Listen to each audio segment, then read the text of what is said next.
Welcome back everyone to another episode of The Road Chose Me. My name's Dan, and on today's episode, well, it's a little bit emotional. I've just accepted an offer on the Gladiator, so this is it. This is my final time driving it. I'm selling the Gladiator so I can leave Australia. But before we part ways, let's have some final thoughts, some ideas for the future. What have I learned from driving this all the way around Australia? Stick around, let's go over my final thoughts on the Overland Jeep Gladiator. As you can see, things have changed quite a bit with the Jeep Gladiator in the last week or two. So since getting back, Dad and I have basically returned it to stock, and it almost looks the same as it did when I bought it a year and a half ago. And that's simply because I couldn't find anyone to buy it fully outfitted. So returning it back to this condition has made it a lot more eligible for sale. And in fact, I have a pending offer right now. Someone's coming to look at it this afternoon. That will be it. The Gladiator's moving on. So you might ask, why am I even selling it? Well, this was the plan all along. The whole way that we as overlanders, we move between countries with our vehicles, there are two main things that make it possible. The first one is we're a tourist in the country that we're going to, and we're only doing it temporarily. And unfortunately, that doesn't apply to me when I came to Australia. So because I have an Australian passport, I can't temporarily import a foreign vehicle into Australia. A little bit annoying, that's why I had to buy a vehicle when I got here. So I bought this thing, we'll get into the details in a minute. Now I'm heading back to Canada. Vehicles have to be 15 years old to be permanently imported into Canada, and the steering wheel's on the wrong side anyway, so it would be annoying. But even beyond that, I actually can't temporarily import this into Canada because I'm not a tourist in Canada either.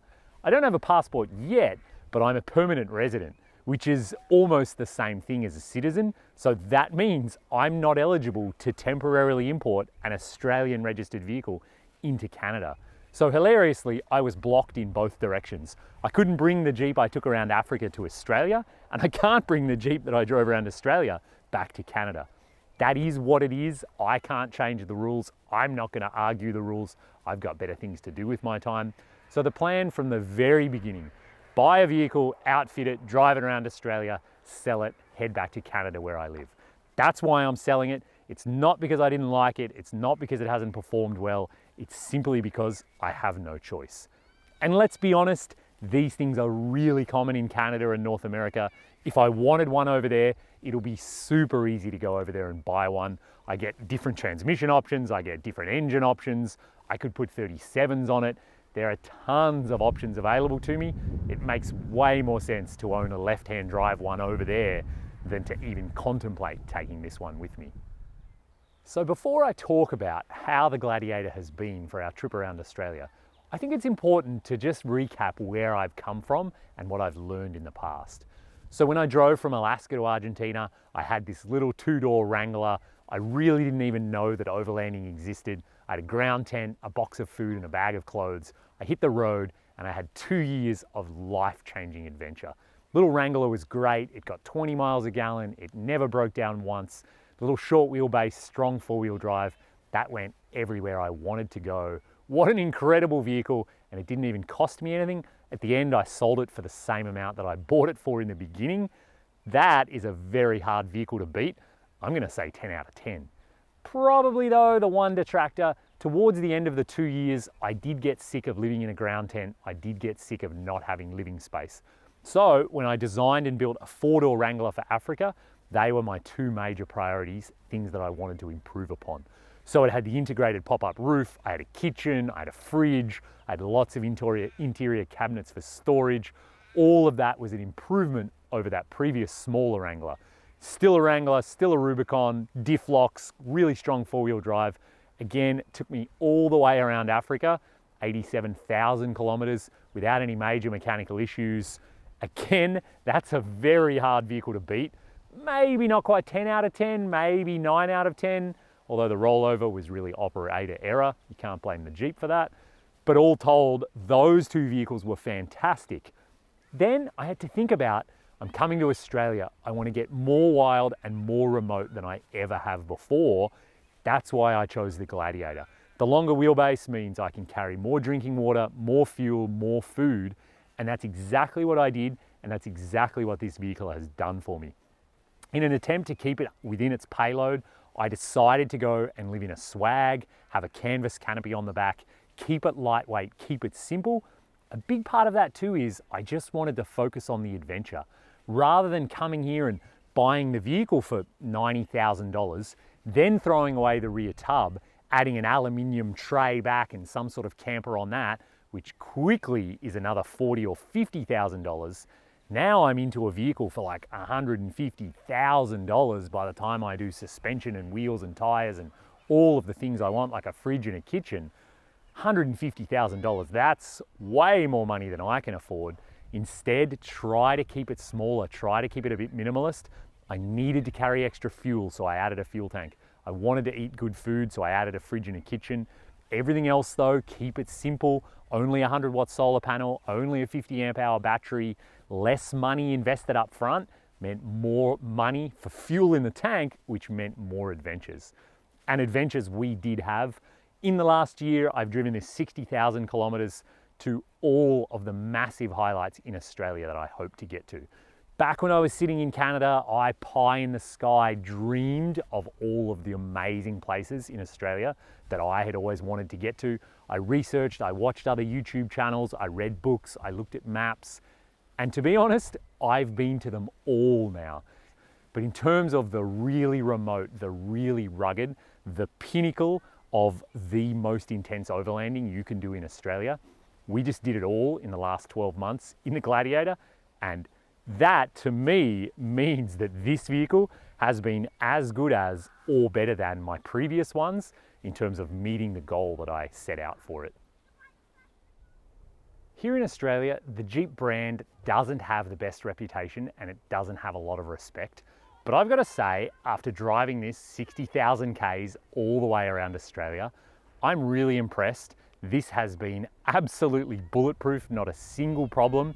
And I drove some of Australia's most iconic and most difficult tracks.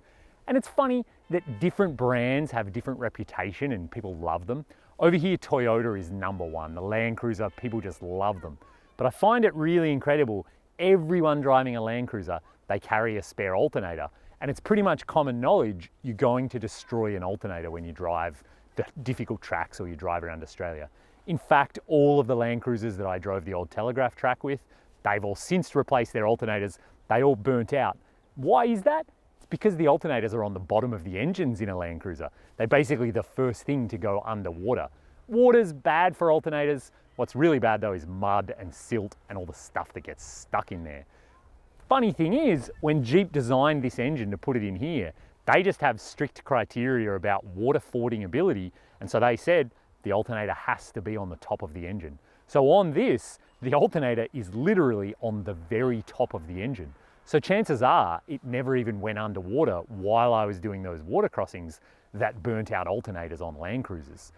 So it's kind of strange to me that the Land Cruisers have this amazing reputation of being the best of the best, but you also at the same time, you have to carry a spare alternator. I drove all the way around Africa without a spare alternator. I've driven all the way around Australia without a spare alternator. So I think it's sort of funny that you have these reputations and people have these ideas about reliability. They just accept that they blow up hubs on Land Cruisers all the time, or that people blow up CVs on their IFS vehicles. That's really common in Australia. Or you drive something like this and nothing breaks, nothing goes wrong.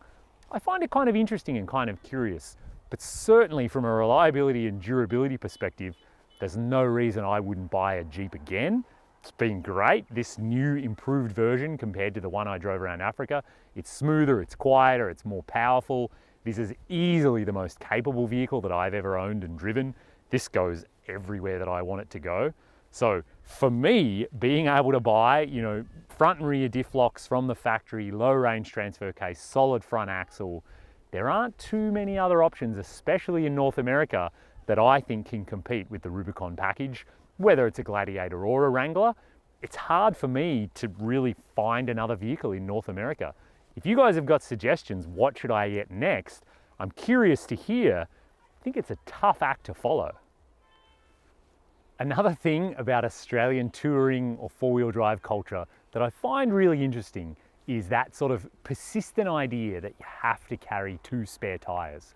And so even when I drove around Africa and I said, hey, I just did all of Africa without 2 spares, tons of Australians still just got back to me and said, yeah, but Australia's harsher than Africa. You know, Africa's easy compared to Australia, which first of all is kind of nonsense. But anyway, I thought it would be cool to come here and find out for myself. And so that's exactly what I've just done. So people said, you know, the Gibb River Road is notorious for shredding tires, you know, driving the old Telly track, crossing the Simpson Desert, completing the Canning stock route, all of these unbelievably wild and remote places. I never had a single tire issue on the entire trip.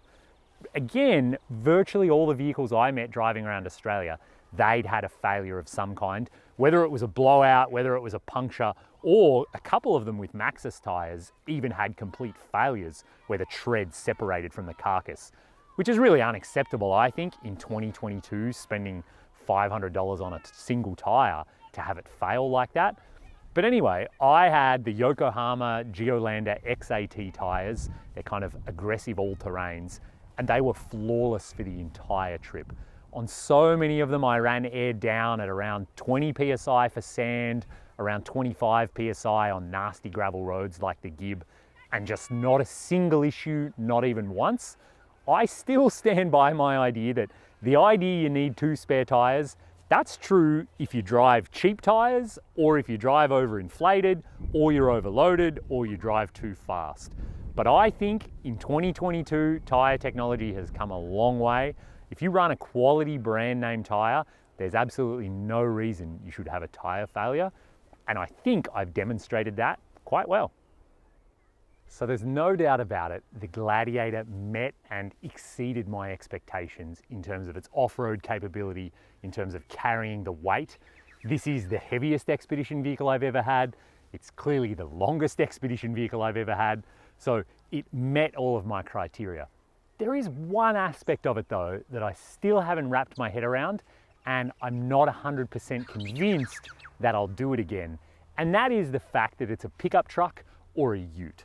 And I've never owned one before, but these are extremely common in the US, especially for overlanding. And so I really wanted to have one, partially to learn for the future, is this what I want next time I go on a big global expedition? And how would I outfit it? How would it work to meet my needs? And the part of it that I still haven't really come to terms with, or I haven't wrapped my head around, is that it feels like it's 2 separate vehicles. It feels like the passenger compartment is a vehicle, it's dust proof, you can reach things from the driver's seat, it's convenient, you're out of the rain, you're in that area. But then when you want to get something from the rear, you have to get out, walk all the way around to the back of it, which is a pretty long way actually, and then there's an entirely different setup in terms of packing and storage and whether it's rainproof and dustproof and all of those kinds of considerations. And I feel like it would be a little bit like if I had my little 2-door Wrangler and then I towed a really small camping trailer, in that they're 2 separate vehicles. That's actually what this feels like kind of in my brain or when I visualize it. And that to me is something that I still haven't really come to terms with. As I've said in previous videos, I don't know if I want to live in the back of a pickup truck with the dust, with kind of the darkness and the kind of constrained proportions. Doesn't really excite me if I was going to drive across Siberia to be crammed inside of that. You know, I wonder, how does a pickup truck, what are its strengths and what are its advantages? And so to me, the really strong point is if you're going to be carrying more than 2 people. Because what this is essentially, I get the same amount of storage I did in my Africa Wrangler, but I still have a functional back seat, at least for a 3rd, maybe even a 4th person. So I think if I was going on an expedition with 3 or 4 or 5 people, definitely I would consider a vehicle like this again. But I think for a 2-person expedition like Katie and I have just completed, I think it makes more sense to have a vehicle more like my Africa Wrangler, or if it existed, a 2-door version of this thing. So basically you have your front seats, that's, you know, your driving area, but the rest of the vehicle we should dedicate to living space. We should dedicate to storage. We should dedicate, where do we go when it's raining? Where do we go to get away from the mosquitoes? I want the whole thing to be that. And I know there's lots of companies that make a canopy for this and it kind of comes out over the roof, but you still have to like get out and walk around. What I want to see, Ursa Minor, I need you to build one. Let's have an integrated pop-up, replace the hardtop, have the whole thing as one continuous section that pops up, and I can just stand up in the driver's seat and walk all the way to the back. Then I would be excited about pickup trucks. Until then, maybe I won't have one next time.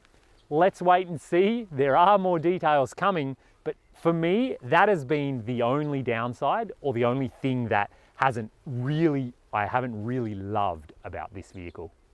So I hope you've enjoyed that video, and thanks for indulging me. A little bit of a trip down memory lane, a little bit painful for me to be parting with the Gladiator, but at the same time, there are big new exciting things on the horizon. I'm already working on my next vehicle and my next expedition, and as always, I'm excited to go to parts of the world that I've never been to before. So as much as I'd love to get back to Africa, South America still fascinates me. There are parts of the world that I've never been to.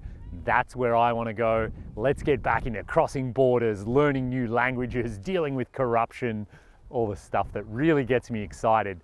That's what I'm working towards. And if you'd like to get behind the scenes details, early access, the vehicle that I'm building and the trip that I'm planning, I'm soon to start posting all of that over on Patreon. So you get behind the scenes access, you get early access, you can have one-on-one video calls with me to discuss your trip, to discuss your vehicle, all of that kind of thing. Check out the link in the description, jump over to Patreon and have a look. But until next time, thanks again for watching. Maybe I'll bump into you in the road, but probably not in this Jeep Gladiator. Bye, girl.